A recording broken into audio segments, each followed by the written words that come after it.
Class 4th प्रेरणा हिंदी की पाठ्य पुस्तक।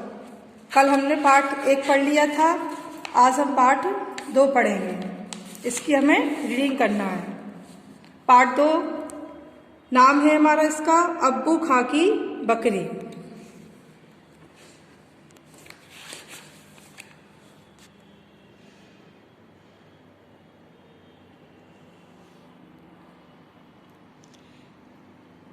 हिमालय पहाड़ के विस्तृत क्षेत्र पर किसी समय अल्मोड़ा नाम की एक बस्ती थी।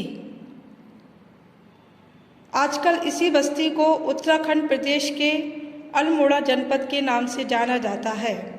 इस बस्ती में एक बड़े मियाँ रहते थे। उनका नाम था अब्बू खां। उन्हें बकरियां पालने का बड़ा शौक था।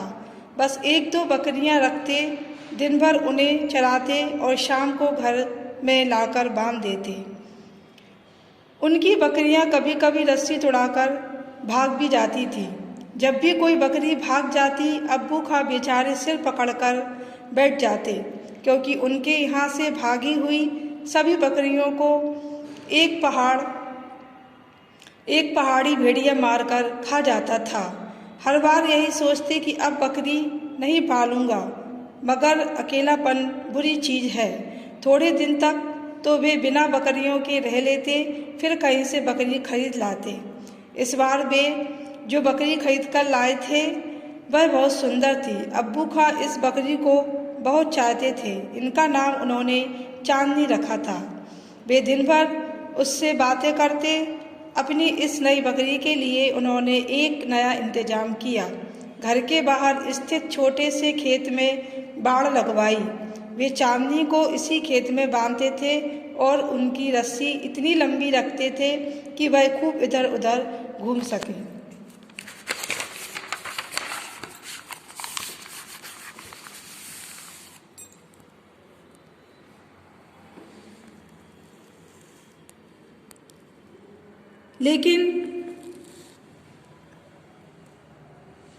लेकिन चांदनी पहाड़ की खुली हवा को भूल नहीं पाई थी। एक दिन चांदनी ने पहाड़ की ओर देखा। उसके मन ही मन सोचा, वहाँ की हवा और यहाँ की हवा का क्या मुकाबला। फिर वहाँ उछलना कूदना, ठोकरें खाना और यहाँ हर वक्त बंधे रहना। मन में इस विचार के आने के बाद चांदनी अब पहले जैसी नहीं रही। वह दिन भर दुबली होने लगी। ना उसे हरी घास अच्छी लगती और ना पानी ही मजा देता। अजीब सी दर्द भरी आवाज़ में मैं चिल्लाती रही। अब्बू खां समझ गए कि हो ना हो कोई बात जरूर है, लेकिन उसकी समझ में ना आता था कि बात क्या है। एक दिन जब अब्बू खां दूध दूह चुके थे, चांदनी उदास भाव से उसकी ओर देखने लगी कि बात क्या है। देखने लगी मानो कह रही हो, बड़े मियाँ अब मैं तुम्हारे पास रहूंगी तो बीमार हो जाऊंगी। मुझे तो तुम पहाड़ पर जाने दो। अब्बू खां मानो उसकी बात समझ गए, जोर से बोले, या अल्लाह, यह भी जाने की कहती है। वे सोचने लगे, अगर यह पहाड़ चली गई तो भेड़िया इसे खा जाएगा। पहले भी वह कई बकरियां खा चुका है। उन्होंने तब तय किया कि चाहे जो हो जाए, यह चांदनी को पहाड़ पर नहीं जाने देंगे। वह चांदनी को पहाड़ पर नहीं जाने देंगे, उससे भेड़िए से जरूर बचाएंगे। अब्बू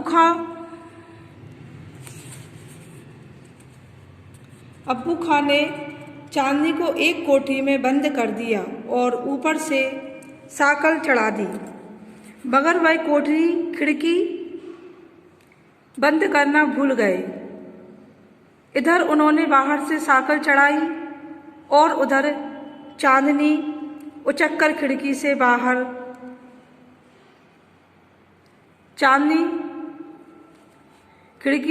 चांदनी पहाड़ पर पहुंची तो उसकी खुशी का क्या पूछना। पहाड़ पर पेड़ उसने पहले भी देखे थे, लेकिन आज उनका रंग और ही था।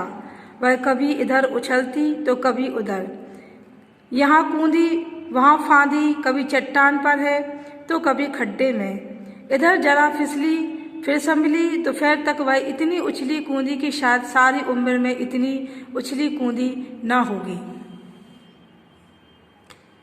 शाम का वक्त हुआ, ठंडी हवा चलने लगी। चांदनी पहाड़ से अब्बू खां के घर की ओर देख रही थी। धीरे धीरे अब्बू खां घर उनका कांटेवाल घेरा रात के अंधेरे में छिपता जा रहा था। रात का अंधेरा गहरा था।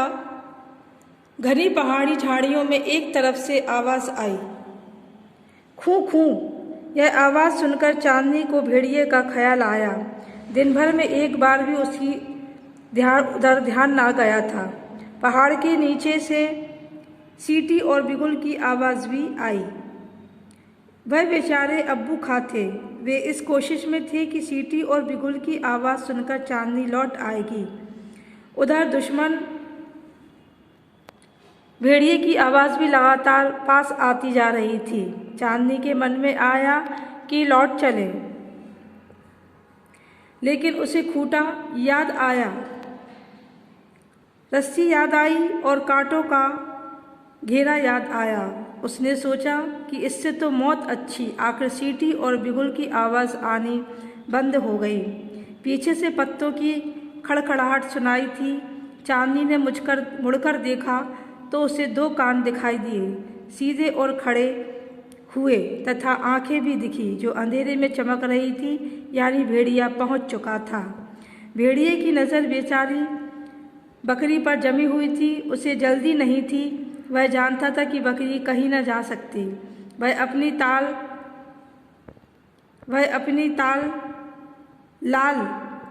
लाल लाल जीभ अपने नीले नीले ओंठों पर फेर रहा था।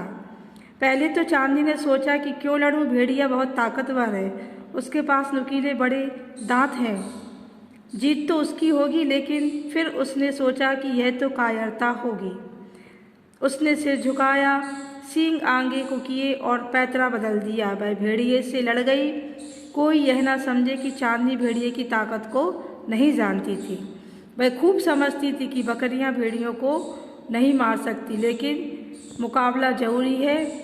बिना लड़े हार मानना कायरता है। आगे का जो पाठ है नेक्स्ट डे पढ़ाएंगे हम आपको। Okay student and